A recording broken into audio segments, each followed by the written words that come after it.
सहनौ भुनक्तु सह वीर्यं करवावहै तेजस्विनावधीतमस्तु मा विद्विषावहै।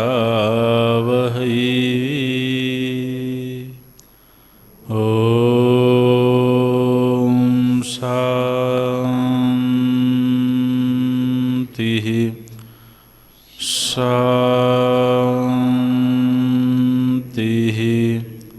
शान्तिः।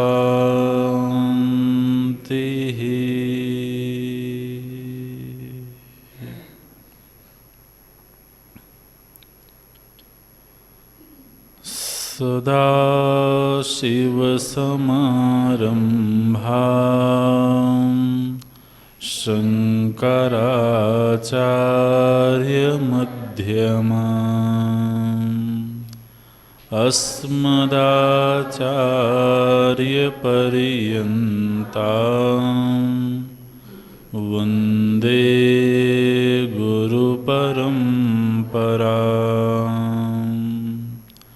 शङ्करं शङ्कराचार्यं केशवं बादरायणम् सूत्रभाष्यकृतौ वन्दे भगवन्तौ पुनः पुनः भगवन्तौ पुनः पुनः।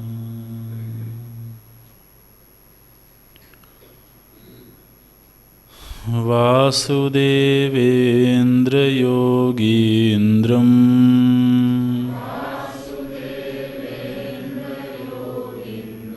नत्वा ज्ञानप्रदं गुरुम्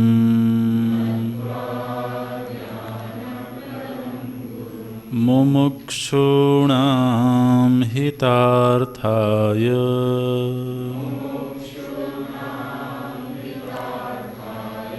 तत्त्वबोधोऽभिधीयते।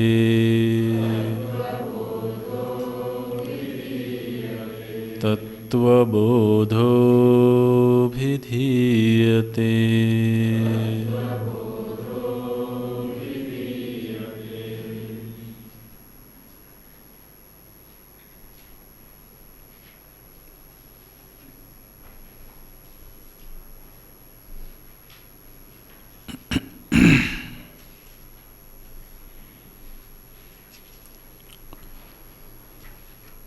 मदीयं शरीरं मदीयाः प्राणाः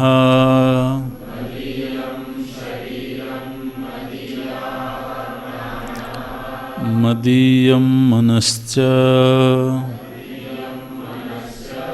मदीया बुद्धिः मदीयं ज्ञानम् इति स्वेनैव ज्ञायते।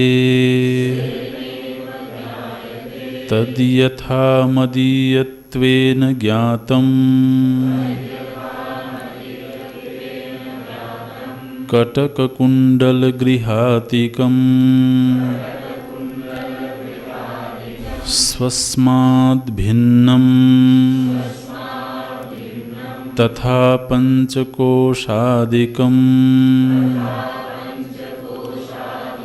स्वस्माद् भिन्नं मदीयत्वेन ज्ञातम् आत्मा न भवति। आत्मा तर्हि कः? सच्चिदानन्दस्वरूपः आत्मा सत्किं कालत्रयेऽपि तिष्ठतीति सत् चित्किं ज्ञानस्वरूपः आनन्दः कः? सुखस्वरूपः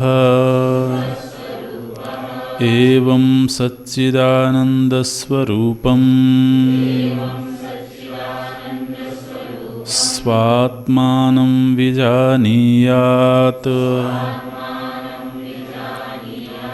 एवं सच्चिदानन्दस्वरूपं स्वात्मानं विजानीयात्।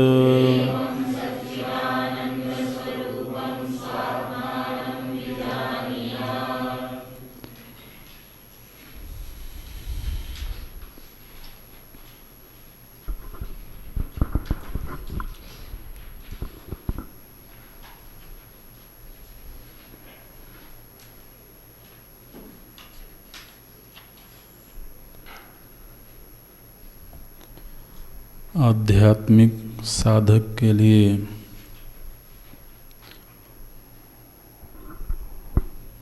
पंचकोशों का विवेक करना, उस पर चिंतन करना, ये तो साधना का अनिवार्य अंग है। वो आत्मानुसंधान का प्रवेश द्वार है। लेकिन व्यावहारिक जगत में भी पंचकोशों पर चिंतन होता है, होना चाहिए। प्रायः समाज में जो शिक्षा संबंधी संगठन है या व्यावसायिक संगठन हैं, उनमें समय समय पर व्यक्तित्व विकास संबंधी आयोजन होते हैं। वहाँ पर व्यक्तित्व को किस तरह से परिभाषित किया जाता है, किस तरह से समझा जाता है, वो उनके अपने मापदंड होंगे। लेकिन अगर इस दृष्टि से वेदांत जो दृष्टि हमें प्रदान करता है, उस दृष्टि से चिंतन करें, तभी समूचे व्यक्तित्व के विकास की बात हो सकती है। व्यक्तित्व के जितने आयाम यहाँ बताए गए हैं, वो समग्र है। मान्यताओं से लेकर के स्थूल शरीर पर्यंत यही हमारा व्यक्तित्व है। यही समाज में हमारी पहचान के मापदंड हैं। हम अपने जीवन को, अपने अस्तित्व को, अपने आसपास के समाज को किस दृष्टि से देखते हैं, जैसी हमारी मान्यताएं हैं। वो मान्यताएं एक तरह से हमारी दृष्टि है।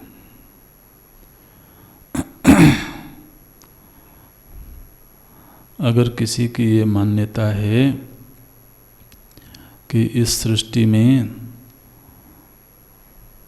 सज्जन पुरुषों की संख्या ज़्यादा है,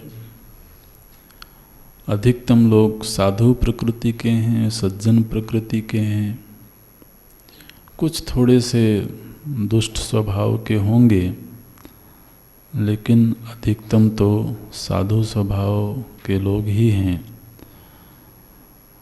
तो ये दृष्टि उस व्यक्ति को समाज में जीने लायक बनाती है। उसको लगता है कि ये समाज बहुत बुरा नहीं है, लेकिन किसी की दृष्टि इसके विपरीत भी हो सकती है। कोई ऐसी मान्यता को लेकर के भी जीता है कि दुनिया बहुत बुरी है। अब आज कहाँ सज्जन प्रकृति के लोग मिलते हैं? अच्छा, तो ये एक मान्यता है। अब जब व्यक्तित्व विकास की बात होती है तो निर्माण तो यहीं से शुरू होना चाहिए।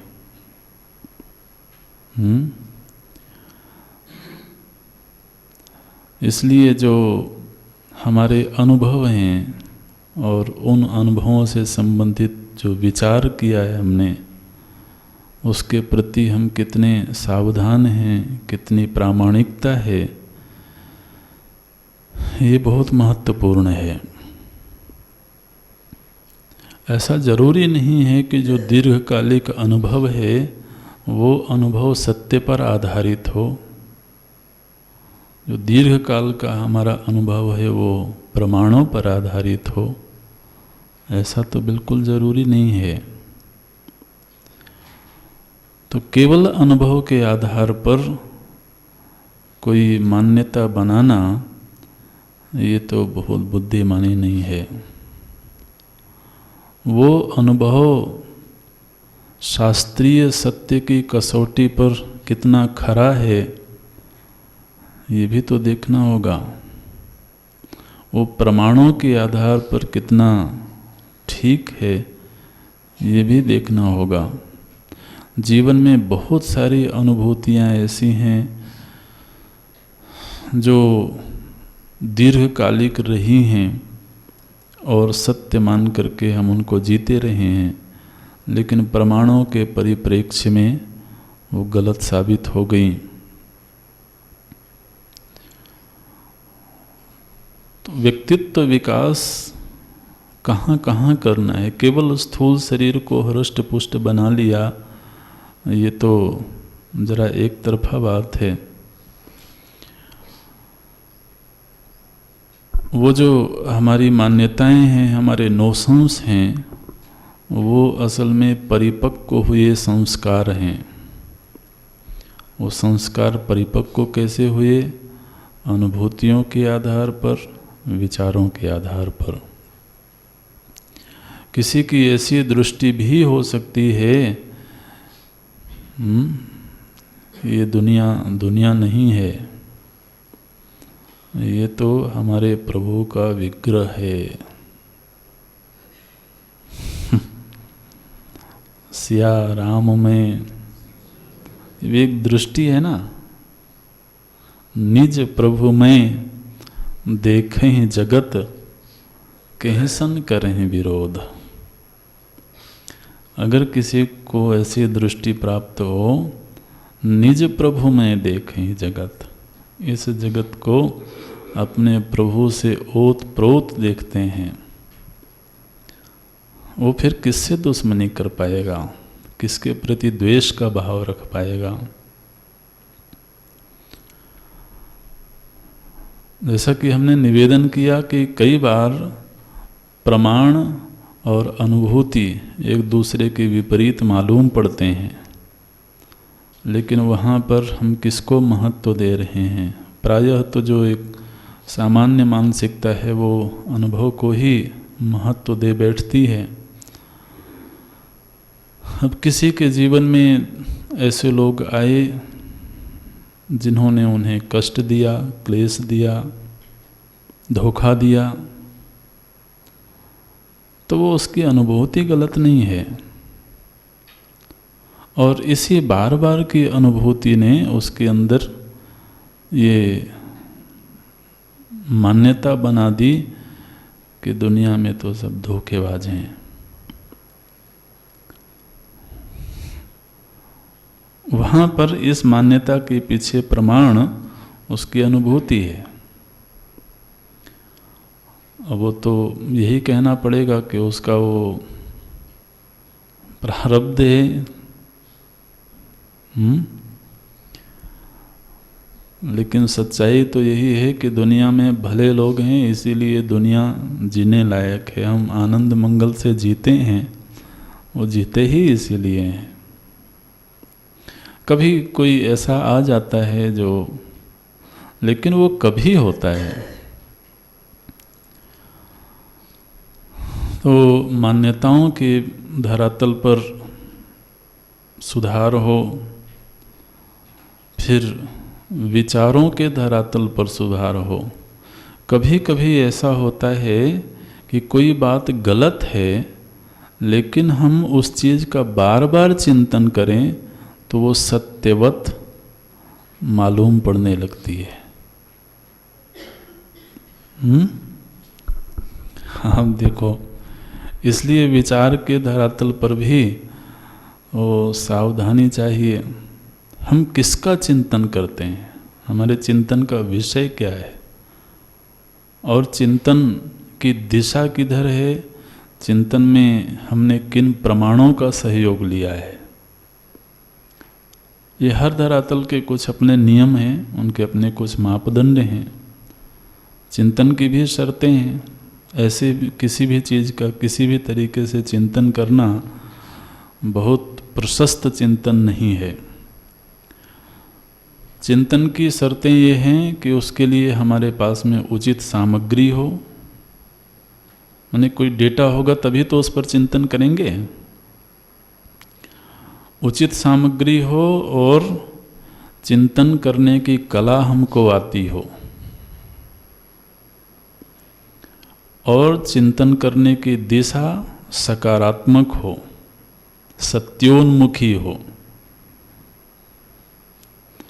और उसमें प्रामाणिकता हो। दिन भर तो हम ऐसे ही फालतू के विषयों पर चिंतन करते रहें और सोचें कि मेरी दृष्टि सत्योन्मुखी हो जाएगी, ऐसा तो नहीं होता है। इसलिए वहाँ पर भी हम कितने सजग हैं, कितने सावधान हैं, ये विज्ञान में कोश है। हम बार बार के चिंतन से जिन निर्णयों पर पहुँच रहे हैं, वो निर्णय शास्त्र सम्मत हैं कि नहीं। भगवान ने कहा, यह शास्त्र विधिम उत्सृज्य वर्तते कामकारतः न स सिद्धिम अवाप्नोति न सुखम न पराम गतिम। यह शास्त्र विधिम उत्सृज्य, जो शास्त्र सम्मत विधि है, शास्त्र सम्मत चिंतन है, उसका त्याग करके केवल अपनी वासनाओं पर आधारित जीवन जीता है, वो जीवन की सफलता तक नहीं पहुंचता है। तस्मात् शास्त्रम प्रमाणम ते, इसलिए शास्त्र को प्रमाण बनाया जाए। शास्त्र वो दृष्टि प्रदान करते हैं जो सत्योन्मुखी होती है। तो वैचारिक धरातल पर सावधानी हो। भावना के स्तर पर हमारी भावनाएं किससे जुड़ती हैं, जिससे जुड़ रही हैं वो उत्कृष्ट है या निकृष्ट है। कभी कभी जाने अनजाने में हम ऐसी जगह अपने भावनाओं को जोड़ लेते हैं जो कदाचित हमारे पतन का कारण बने। लेकिन ये भाव का भी अपना एक विज्ञान है, उसका भी अपना एक धरातल है। भाव प्रगाढ़ हो जाए तो वो फिर अच्छे बुरे का चिंतन नहीं करने देता है, वो विचार को भी दरकिनार करने की कोशिश करता है।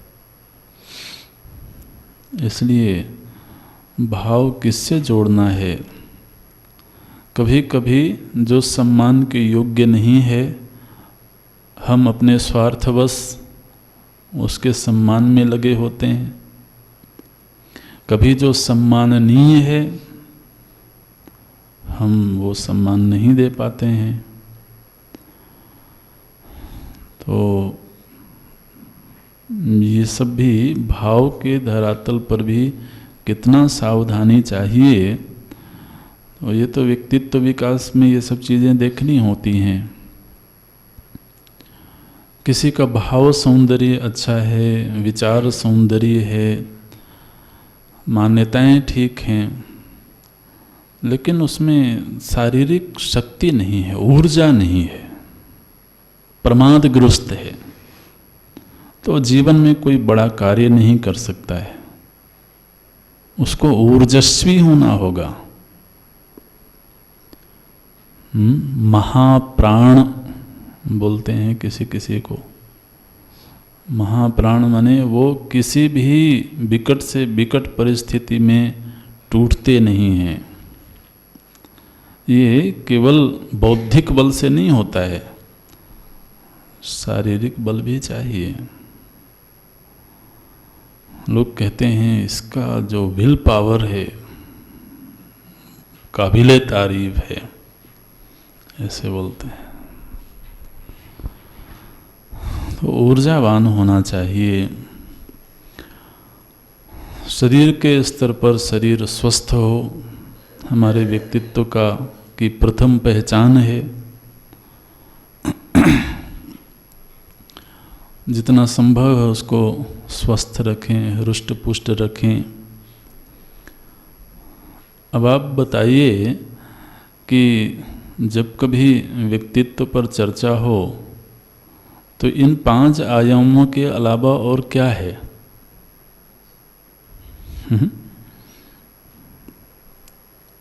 कुछ नहीं है। तो ये एक बड़ी साफ दृष्टि हमें अपने व्यक्तित्व के संदर्भ में यहाँ प्राप्त होती है। अच्छा, अब हम लोग देख रहे थे कि चूंकि आत्मानुसंधान के प्रसंग में जब ये प्रश्न आया था आत्मा कह, तो उसके उत्तर में एक लक्षण दिया गया था पंचकोशातीतः। आत्मा वो है जो 5 कोशों से अतीत है। तो साधक को 5 कोश ही नहीं मालूम थे, तो उनसे अतीत की बात कैसे करें? इसलिए फिर 5 कोशों का प्रसंग आया। और देखिए, एक लक्षण की व्याख्या करने में कितनी कुछ सामग्री हमें मिल जाती है ना? वो केवल इतना कह के जा सकते थे 5 कोशों से जो अतीत है वो आत्मा है, आगे बढ़ो। लेकिन ये तो साधना है ना। 5 कोशातीतः, 5 कोशों से अतीत है।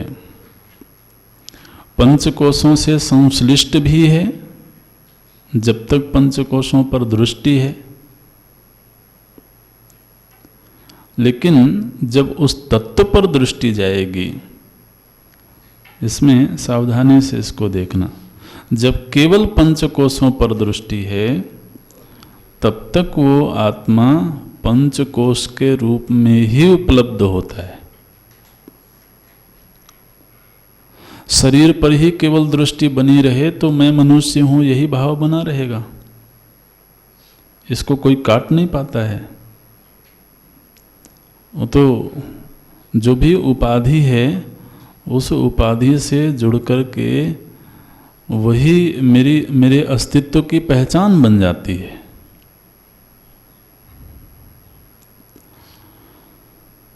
तो जब पंचकोशातीतः की बात करते हैं तो हमें एक ऐसे धरातल पर भी चिंतन को ले जाना होगा जो 5 कोशों से परे हो। अब इसमें थोड़ा तर्क का सहयोग चाहिए, क्योंकि अनुभूति तो अभी 5 कोशों तक सीमित है। इसलिए जब केवल अनुभूति से बात नहीं बनती है, तब हमें विचार की, तर्क की आवश्यकता होती है। इसमें जब तर्क का प्रसंग आता है तो मुख्य रूप से न्याय दर्शन का विषय है वो, उससे बहुत सहयोग मिलता है। वेदांत के आचार्यों ने भी न्याय दर्शन का सहयोग लिया है जगह जगह पर। न्याय दर्शन में एक प्रामाणिक चिंतन की प्रक्रिया है, व्यवस्थित प्रक्रिया, क्रमबद्ध प्रक्रिया है। तो ये मुख्य रूप से अनुमान प्रमाण के अंतर्गत आता है। प्रमाणों पर हम लोग कभी चर्चा करेंगे, तब इनका सूक्ष्म चिंतन होगा। लेकिन चूंकि अभी प्रसंग है तो थोड़ा सा विचार करते हैं। ये जो तर्क के पंचावयव हैं, 5 सोपान हैं, प्रतिज्ञा, हेतु, दृष्टांत, उपनय। उपनय ये पिछली कक्षा में कई लोगों को नहीं समझ में आया था। और निगमन, निर्णय, कई लोगों ने निर्णय या निष्कर्ष ऐसे शब्द लिखे थे, लेकिन जो न्याय का अपना शब्द है वो है निगमन। ऐसे तो ये पंचावयव की आवश्यकता उस विषय की सिद्धि में होती है जो विषय हमारे प्रत्यक्ष के दायरे में नहीं आता है। जो पदार्थ अभी प्रत्यक्ष प्रमाण का विषय नहीं है, उसकी सिद्धि के लिए पंचावयव तर्क की आवश्यकता होती है। जैसे जो अग्नि और धुएं का दृष्टांत हम लोग देख रहे थे, तो अभी वो व्यक्ति दूसरे पर्वत पर है और वहाँ दूर किसी पर्वत में वो ये कह रहा है कि वहाँ पर अग्नि है। अब अग्नि उस समय प्रत्यक्ष प्रमाण का विषय नहीं है। यदि तो प्रत्यक्ष वो इंद्रिय का विषय हो जाती तो तर्क की आवश्यकता ही नहीं थी। लोग कहते हैं प्रत्यक्षम किम प्रमाणम। अब यदि प्रत्यक्ष है तो अब इसमें और किसी प्रमाण की क्या आवश्यकता है। तो वहाँ पर अग्नि उस समय में, ये जानबूझ करके बोल रहे हैं, नहीं आप झगड़ा करोगे तो बाद में तो प्रत्यक्ष हो जाती है। वह उस समय पर प्रत्यक्ष प्रमाण का विषय नहीं बन रही है। अच्छा, लेकिन एक व्यक्ति पूरे आत्मविश्वास के साथ ये कह रहा है कि वहाँ अग्नि है। दूसरा व्यक्ति स्वीकार करने को राजी नहीं है। अच्छा, तो अब उस दूसरे व्यक्ति को कैसे ये बता दिया जाए, उसको स्वीकृत करवा दिया जाए कि हाँ वहाँ अग्नि है, इसमें ही पंचावयव की आवश्यकता है। तो सबसे पहले वो प्रतिज्ञा करता है, पर्वतो वह्निमान, पर्वत में अग्नि है। अच्छा, केवल अपने ज्ञान के लिए तो वो इतने से ही संतुष्ट है, उसको मालूम है कि अग्नि है। लेकिन दूसरा व्यक्ति उसके केवल इतने वाक्य से संतुष्ट नहीं हो रहा है।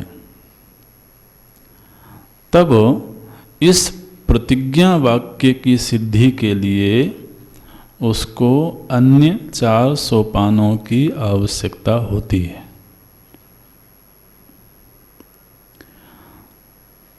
तो जब ये प्रतिज्ञा उसने रखी, सामने वाला कहा मैं नहीं मानता हूँ, तो इसमें क्या प्रमाण है कि वहाँ अग्नि है? तो प्रतिज्ञा की सिद्धि के लिए वो हेतु देता है। प्रतिज्ञा थी पर्वतो वह्निमान, पर्वत अग्नि से युक्त है, पर्वत में अग्नि है। क्यों? क्योंकि धूमवत्वात्, क्योंकि वहाँ पर धुआं दिख रहा है। ये धुएं को लिंग बोलते हैं। लिंग माने चिन्ह, प्रतीक। तो इस अनुमान के प्रमाण में, तर्क में, एक वस्तु ऐसी होती है जो प्रत्यक्ष का विषय नहीं होती, लेकिन उसी के साथ कोई ऐसी वस्तु होती है जो प्रत्यक्ष का विषय होती है, जिसको लिंग कहते हैं। अच्छा, तो हेतु क्या दिया? धूमवत्वात्, क्योंकि वहाँ पर धुआं है। अच्छा, तो धुआं है तो धुआं रहे। वहाँ धुआं है तो तुम ये कहो ना कि पर्वतो धूम्रवान, तुम तो ये कह रहे हो पर्वतो वह्निमान, पर्वत में अग्नि है। बोले तुम लगते तो समझदार हो, लेकिन समझदारों वाली बात नहीं करते हो। क्यों? क्योंकि यत्र यत्र धूमः तत्र तत्र वह्निः, ये है साहचर्य नियम। ये जो साहचर्य नियम है, ये केवल हेतु की पुष्टि के लिए है। हेतु अपने आप में पर्याप्त है, लेकिन हेतु की पुष्टि के लिए साहचर्य नियम बताया जाता है। साहचर्य नियम बोलते हैं कि जिसको सिद्ध करना है और जो लिंग दिख रहा है, इनमें आपस में एक अनिवार्य साहचर्य है। ये दोनों साथ साथ ही रहते हैं। साहचर्य मतलब क्या होता है? सहचरति, साथ साथ रहते हैं। यत्र यत्र धूमः तत्र तत्र वह्निः। अब इस नियम की परीक्षा करो। क्या तुम्हें कहीं ऐसी जगह पर धुआं दिखा जहां अग्नि नहीं थी? धुआं, ध्यान रखना, ये वाष्प वगैरह और ये सब नहीं, धुएं की बात हो रही है। इससे उल्टा जाएंगे तो व्याप्ति नहीं बनेगी। यत्र यत्र अग्नि तत्र तत्र धूमः, ऐसा नहीं बनेगा। अग्नि का गोला है, एक लौह पिंड है, वहाँ पर अग्नि है लेकिन धुआं नहीं दिखता है। तो हमेशा साहचर्य नियम इस तरह से बनेगा, यत्र यत्र धूमः तत्र तत्र वह्निः। ये तर्क समझ में आ रहा है? सरल है, बहुत कठिन थोड़ी है। अब देखिए, ये तो एक दृष्टांत के ऊपर हम चिंतन कर रहे हैं। हम अपने व्यवहार में नित्य इसका प्रयोग करते हैं। महाराज, किसी के कमरे के बाहर चप्पल उतर न रखी हो तो हम कहते हैं ये व्यक्ति अभी कमरे में है, तुमने उस व्यक्ति को देखा? बोले नहीं, उसकी चप्पल रखी। चप्पल किसी के और की भी हो सकती है। नहीं नहीं, इसी चप्पल के साथ उसका साहचर्य है। हमेशा इस चप्पल के साथ उस व्यक्ति को देखा है मैंने, है ना? किसी गाड़ी घर के बाहर खड़ी है, हम कहते हैं आदमी अभी घर में ही है। तो ये बहुत निर्दुष्ट व्याप्ति नहीं है, लेकिन फिर भी हम व्यवहार में नित्य प्रयोग करते हैं इसका। तो वहाँ पर ये साहचर्य नियम दिखता है, यत्र यत्र धूमः तत्र तत्र वह्निः। इस नियम को कहाँ देखा तुमने? तो दृष्टांत, तीसरा स्टेप आता है फिर दृष्टांत का। यथा महानसे, महानस माने रसोई घर। जैसे हमने रसोई घर में देखा है, गांव में सायंकाल हुई और घरों से धुआं उठता हुआ दिखता है। पता लग गया अब शाम हो गई है ना?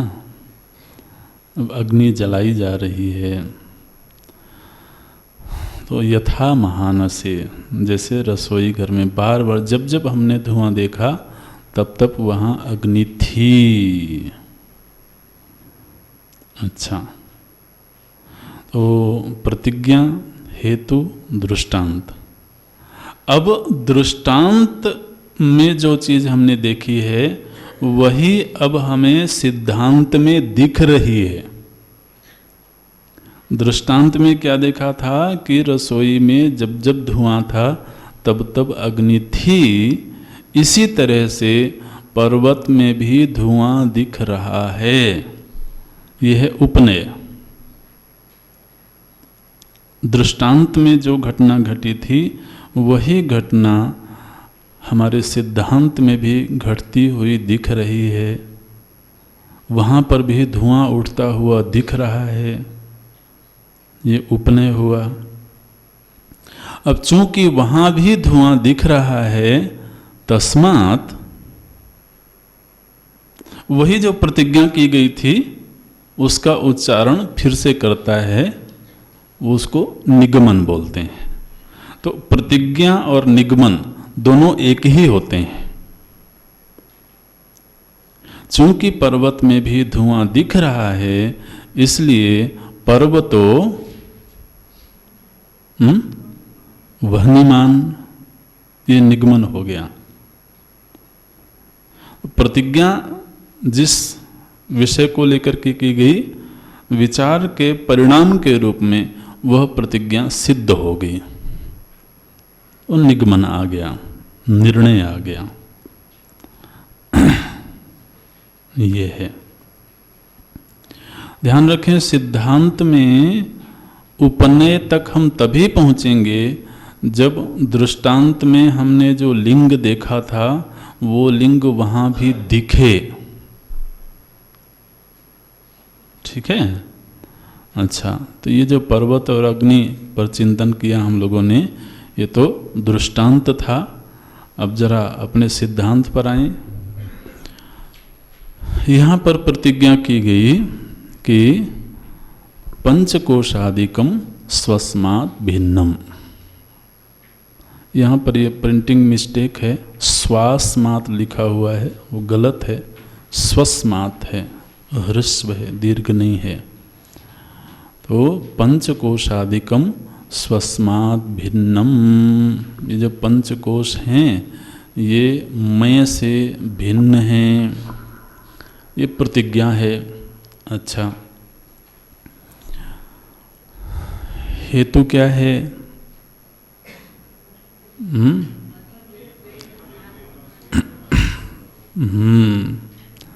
क्योंकि हेतु ये है कि जो मेरा होता है वो मैं नहीं होता है।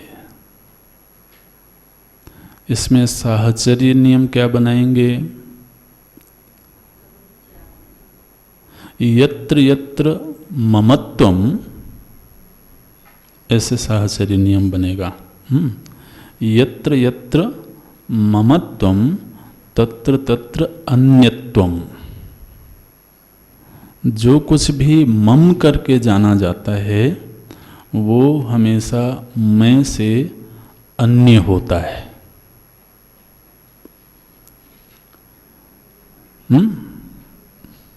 ठीक है।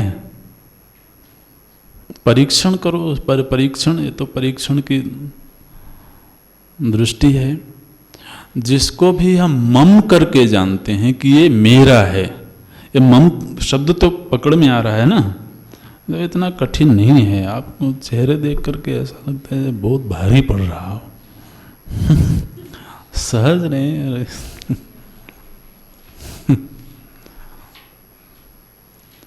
किसी किसी को ऐसा लगता है जैसे उसको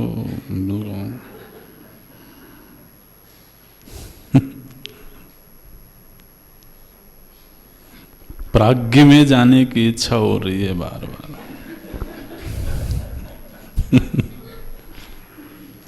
जगे रहो भैया, बिल्कुल सहज सी चर्चा हो रही है। तो जहाँ जहाँ ममत्व है, ममत्व का अर्थ वो ममता वाला ममत्व नहीं करना, मम माने मेरापना। ठीक है, ये मेरा है। तो ये जहाँ जहाँ पर मेरापना है वो हमेशा मैं से पृथक होता है। ये एक साहचर्य नियम है। इस नियम को कोई तोड़ करके दिखा दे। कि कोई ऐसा भी मम है जो मैं ही है।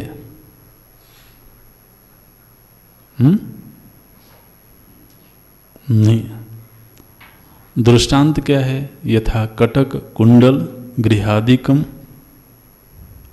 इससे और भी जोड़ लें, जो भी जिनको हम मेरा कह रहे हैं सब कुछ आ जाएगा इसमें। तो बाहर जिस जिस को मैंने मेरा कहा वो हमेशा मैं से पृथक ही मिला।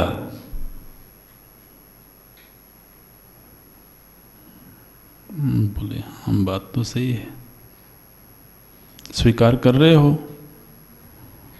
बोले हाँ स्वीकार तो कर रहे हैं। अच्छा, अब तुम क्या ये कहते हो कि मदीयम शरीरम? बोले हाँ कहता तो यही हूँ, मेरा शरीर। अब पहले एक बार उस साहचर्य नियम को स्वीकार कर लिया, उस हेतु को स्वीकार कर लिया, तो फिर तो वो हेतु सर्वत्र लगेगा। यत्र यत्र ममत्वम तत्र तत्र अन्यत्वम, वो अन्य ही होगा, मैं से भिन्न ही होगा। बोले हाँ बात सही है। अब ये तुम स्वयं कह रहे हो, ध्यान रखें यहाँ पर भगवान भाष्यकार हमारे ऊपर अपने विचारों को आरोपित नहीं कर रहे हैं, वो हमारी ही अनुभूति का निर्वचन कर रहे हैं। तुम स्वयं ये कह रहे हो ना कि ये शरीर मेरा है, इस पर कोई दावा करके दिखाए। महाराज कोई छू भी ले तो मुश्किल हो जाती, कितना प्रगाढ़ मेरा अपना है। लेकिन मेरा है यही कह रहे हो। मदीयम शरीरम मदीयाः प्राणाः। मेरा बल अभी घटता हुआ मालूम पड़ रहा है। देखो तो जरा नब्ज देखो, कुछ गड़बड़ हो गई क्या? मैं अपने आप को कमज़ोर महसूस कर रहा हूँ, मुझ में कमजोरी आ रही है। तो ये बल मेरा है, ये कमजोरी मेरी है, ये तुम कहते हो? बोले हाँ कहता हूँ महाराज। मदीयम मनश्च, ये तो दिन भर ही रटते रहते हो। अच्छा, मदीया बुद्धि, मेरी बुद्धि। मदीयम ज्ञानम, मदीयम अज्ञानम अपि।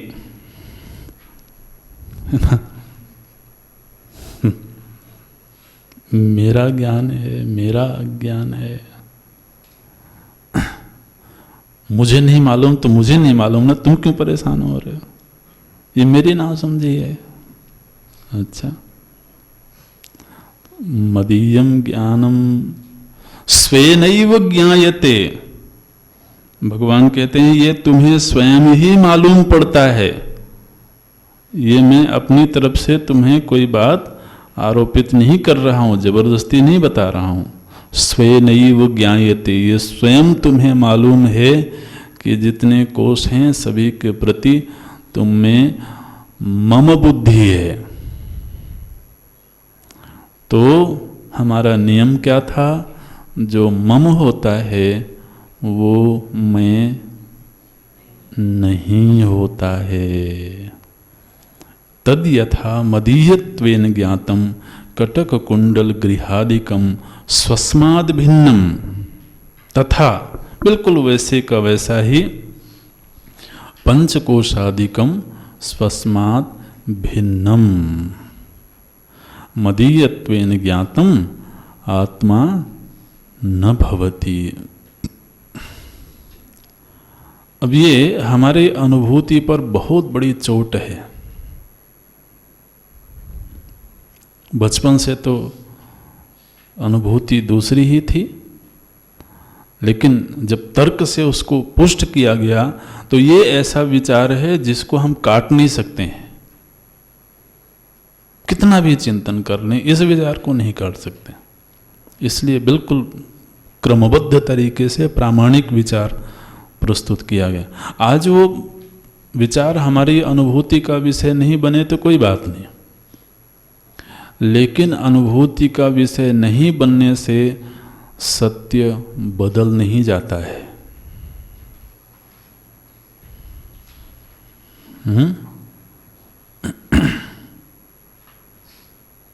सत्य ये है कि सूर्य के संदर्भ में पृथ्वी चल रही है और हमें चलती हुई मालूम नहीं पड़ रही है। तो मालूम नहीं पड़ रही है तो क्या नहीं चल रही है?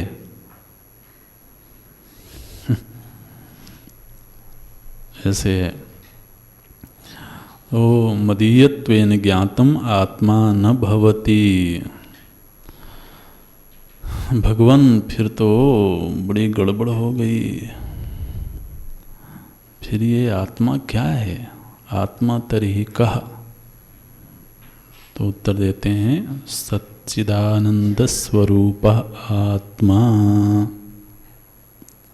अब देखें तो पूर्व में हम लोगों ने जो चिंतन किया था, आत्मा के जो 4 लक्षण बताए गए थे उसमें 3 लक्षण तटस्थ लक्षण थे। हमने चर्चा करी थी वहां पर, याद होगा आपको। 3 लक्षण तटस्थ लक्षण थे, मतलब उनका केवल सहारा लेना था। उनके सहारे से हमें अपने लक्ष्य तक पहुंचना था। तो पंचकोश तटस्थ लक्षण है, शरीरत्रय तटस्थ लक्षण है, अवस्थात्रय तटस्थ लक्षण है। इनके सहारे से हम आत्म तत्व तक पहुँचे। विचार करते हुए अब आत्मा का अपना कोई लक्षण होना चाहिए, वो उसका स्वरूप लक्षण है। वो क्या है? कहते हैं सत चित आनंद स्वरूप आत्मा। 3 शब्द दिए गए हैं, तीनों का आपस में साहचर्य है, तीनों की युति होती है, एक साथ ही रहते हैं। तो सच्चिदानंद स्वरूप आत्मा सत किम? तो उत्तर आया कालत्रयेपि तिष्ठति इति सत।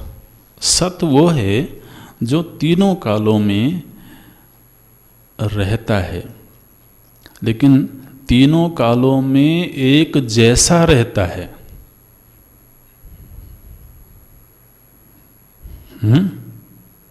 ये महत्व की बात है।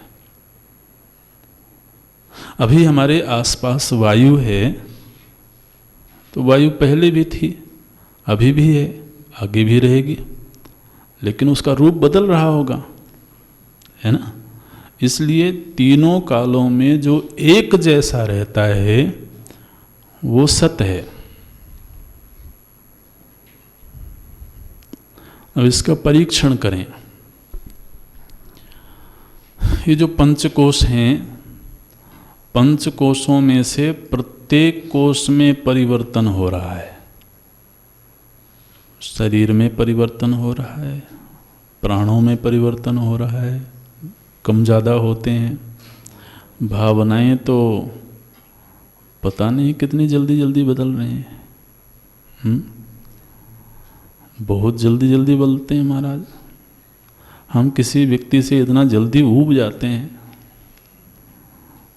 हम बोले इसके साथ रहना बहुत मुश्किल है। जब मिले थे तब तो बड़ा आकर्षण था। भावनाएं बदल रही हैं, विचार बदल रहे हैं, मान्यताएं बदल रही हैं, संस्कार बदल रहे हैं, लेकिन शरीर जिसका है, प्राण जिसके हैं,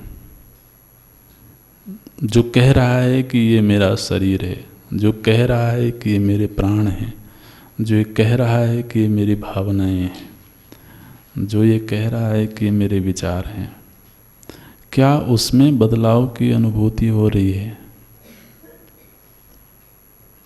नहीं। जो ये कह रहा है कि ये शरीर, मन, बुद्धि, प्राण, विचार बदल रहे हैं, उन सब के बदलाव के पीछे जो मैं है वो स्वयं नहीं बदल रहा है। वो कल भी वैसा ही था, 10 वर्ष पहले भी वैसा ही था, 10 वर्ष बाद भी वैसा ही रहेगा। वो सत्य है। कालत्रयेपि तिष्ठति इति।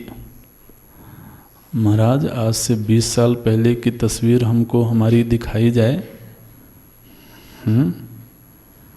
ये मैं ही हूँ, बोले हाँ ये तुम ही हो, नहीं भरोसा तो नहीं होता।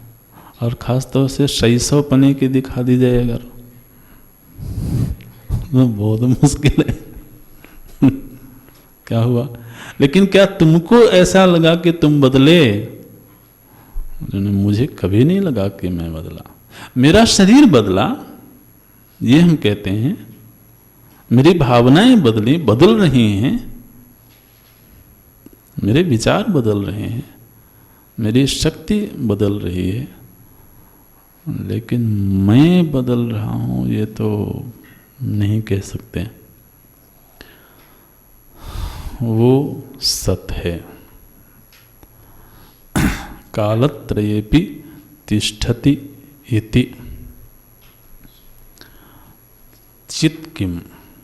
चित् क्या है? तो कहते हैं ज्ञान स्वरूपः। महाराज, इसमें हिंदी में जो अनुवाद किया गया है वो तो बहुत ही गड़बड़ है, आप उसको ज़रा ठीक कर लेना। हम देखते हैं हमारे कुछ सुधी विद्यार्थी ग्रंथ पर बहुत आश्रित हैं। अब ये आश्रय कभी कितनी घातक हो सकती है, ये इसका एक नमूना यहाँ पर देख लो।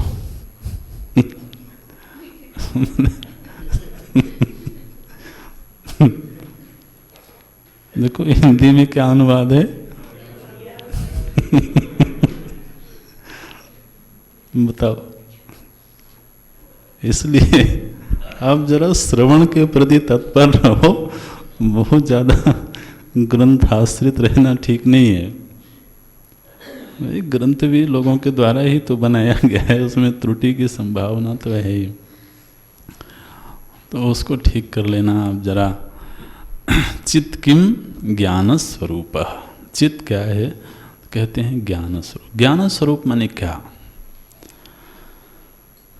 ज्ञान स्वरूप माने मुझे अपने होने का ज्ञान किसी माध्यम से नहीं हो रहा है। मैं का जो अस्तित्व है वो ज्ञान माध्यम निरपेक्ष स्वयं सिद्ध है। देखिए सामने पुस्तक है, पुस्तक को अपने होने का ज्ञान नहीं है। घड़ी है, घड़ी को अपने होने का ज्ञान नहीं है। घड़ी किसी के द्वारा जानी जाती है। मेज किसी के द्वारा जानी जाती है, लेकिन मैं स्वयं जानता हूं कि मैं हूं। और ये जो ज्ञान है ये किसी अपेक्षा से नहीं है। उन्हें चूंकि मेरे नेत्र ने देखा है कि मैं हूं, इसलिए मैं कह रहा हूं कि मैं हूं। ऐसा है क्या? क्योंकि मैंने अपने बारे में सुना था कि मैं हूं। अब देखो, दुनिया में मैं से भिन्न किसी के भी अस्तित्व का ज्ञान होगा, उसके लिए कोई माध्यम चाहिए। आप विचार करके देख लीजिए। यहां तक कि दूसरा व्यक्ति है, उसके अस्तित्व के ज्ञान के लिए भी हमें इंद्रियों का सहारा चाहिए, हमें मन का सहारा चाहिए, बुद्धि का सहारा चाहिए। लेकिन स्वयं के अस्तित्व को जानने के लिए किसी सहारे की आवश्यकता नहीं, बल्कि मैं हूं प्रथम ये ज्ञान रहता है, इसके बाद ही अन्य का ज्ञान होता है।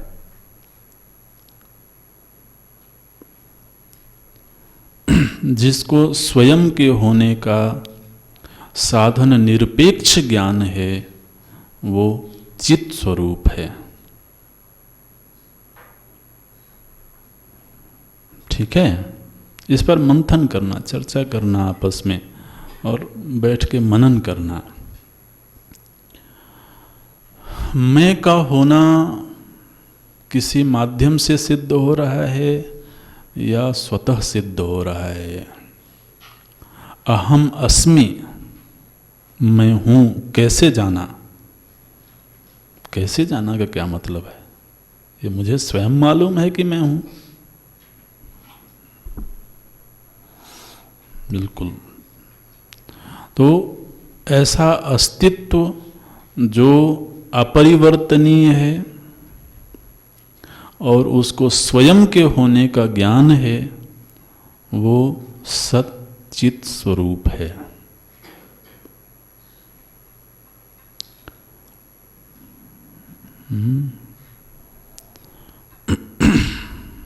अच्छा, फिर है आनंद स्वरूप। अब ये दो तो समझ में आ गए, बिल्कुल ठीक ही लगता है। सत्स्वरूप तो मैं ही हो सकता है। ध्यान रखना, हम किसी दूसरे को सत्य कहें तो वो दूसरे की सत्यता भी इंद्रिय सापेक्ष है। चूंकि इंद्रिय से हमने जाना है उसको, और जाना है तो किसी काल से घिरा हुआ ज्ञान होगा। एक काल में हमने जाना है। आप कहेंगे दूसरे ने पहले जाना था, तो पहले भी एक काल ही था। अन्य का ज्ञान तो हमेशा करण सापेक्ष होगा और वो काल के दायरे में घिरा होगा। करण सापेक्ष ज्ञान हमेशा देश और काल से संपृक्त होता है। अभी जरा सूक्ष्म विषय है, लेकिन कोई नहीं, धीरे धीरे तो सुनना ही होगा, सुनना चाहिए। लेकिन अहम का अस्तित्व करण निरपेक्ष है और इसलिए वो सत है। लेकिन जब ये सुनते हैं हम कि वो आनंद स्वरूप है, ये बात जल्दी से पकड़ में नहीं आती है। आनंद स्वरूप है, महाराज मैं तो जब देखो रोता रहता हूँ, मैं आनंद स्वरूप कैसे हो सकता हूँ? जब देखो दुख बना रहता है, मैं दुखी मानुस हूँ। अच्छा, आप कहते हो तुम आनंद स्वरूप हो, ये बात कुछ गले नहीं उतरती है। बोले अच्छा ये बताओ, इसका परीक्षण करो। कैसे परीक्षण करें? तो बोलते हैं कि तुमने दुनिया में जिस किसी से भी प्रेम किया,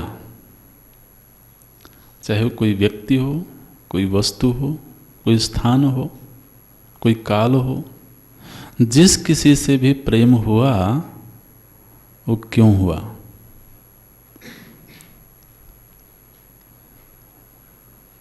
क्योंकि उससे सुख मिला। ध्यान रखें, हमेशा ही कष्ट देने वाले से बहुत लंबे समय तक प्रेम को संभाल के नहीं रख सकते, है ना?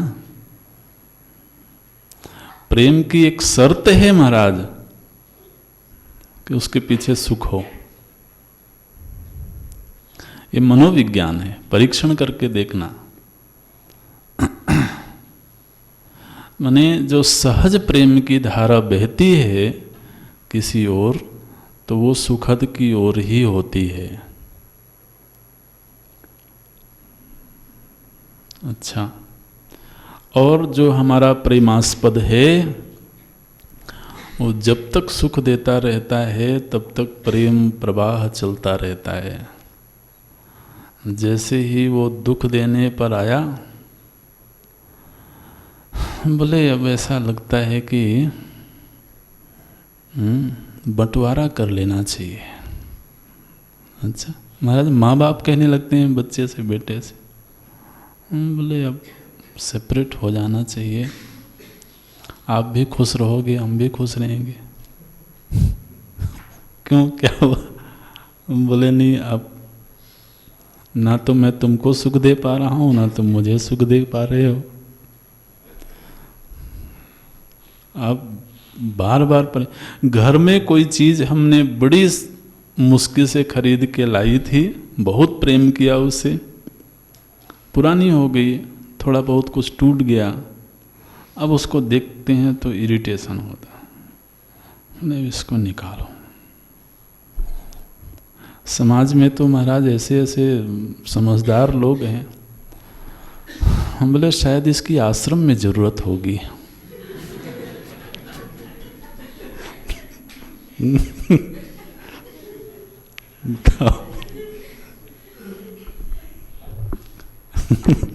कारपेट पुराना हो गया, उसमें कहीं कुछ दाग बन गए, बोले वहाँ तो लोग आते रहते हैं, ज़रूरत पड़ती है, आश्रम में दे आओ। अच्छा तो क्या हो रहा है, तुमने तो बड़ी मेहनत करके पता नहीं कहाँ कहाँ से खोज के खरीदा था। बोले हाँ खरीदा तो था, उस समय सुख दे रही थी ये चीज़, अब नहीं दे रही है। आप देखिए, प्रेमास्पद वही है जो सुख का हेतु है, जो सुखद है, ठीक है ना? बिल्कुल ठीक है, परीक्षण करिए। अब जरा अपने मूल बात पर आते हैं। दुनिया में सबसे ज़्यादा प्रेम किससे करते हैं हम? बोले पहले तो स्वयं से ही करते हैं। क्यों करते हैं? वो आनंद स्वरूप नहीं होता तो प्रेम नहीं होता। या तो शुरू में जो शर्त बताई जाती है उसको अस्वीकार कर दो। अगर तो सिर हिला दिया कि नहीं महाराज बात तो ठीक ही कह रहे हो, तो फिर तो अपने ऊपर ही आएगी। और ये शर्त तो बिल्कुल अखंडित हैं। दुनिया में कितनी भी बुरी से बुरी स्थितियां आ जाएं, हम अपने अस्तित्व को कभी भी मिटाना नहीं चाहते हैं। अपने आप से इतना प्रेम है, इतना प्रेम है कि जिसकी कोई इंतहा नहीं है। उस अस्तित्व को बचाए रखने के लिए कुछ भी हम दांव पर लगा सकते हैं। अपना मिटना बर्दाश्त नहीं है, क्योंकि उससे प्रेम है। और प्रेम है, ये इस बात का प्रमाण है कि वो आनंद स्वरूप होना चाहिए। और इसीलिए थोड़े समय के लिए भी कोई कष्ट आता है तो हम तत्क्षण उस कष्ट को बाहर फेंक देने का प्रयत्न करते हैं। ये जो अपना अस्तित्व ऐसा है, लोग आए गए, स्वास्थ्य आया गया, भावनाएं आई गई, विचार आए गए, लेकिन मैं वैसे का वैसा है। और वो जो है वो स्वयं संवेद्य है।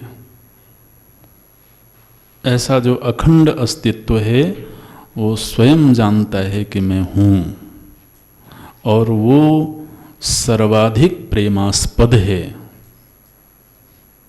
इसलिए आनंद स्वरूप है। ऐसा जो अपना अस्तित्व है, भगवान कहते हैं एवं सच्चिदानंद स्वरूपम स्वात्मानं विजानीयात्।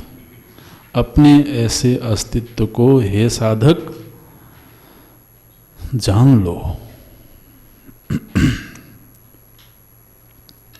ये वेदांत की निष्पत्ति है, ये चिंतन की निष्पत्ति है। आज नहीं जानते हो कोई बात नहीं, धीरे धीरे चिंतन करते करते, मनन करते करते इस सत्य को छू लो, इस सत्य पर स्थित हो जाओ। ये यहाँ पर इस विचार को पूरा करते हैं। ओम ओम पूर्णमदः पूर्णमिदं पूर्णात् पूर्णमुदच्यते पूर्णस्य पूर्णमादाय पूर्णमेवावशिष्यते। ओम शांति शांति शांति। हरि ओम श्री गुरुभ्यो नमः। हरि ओम।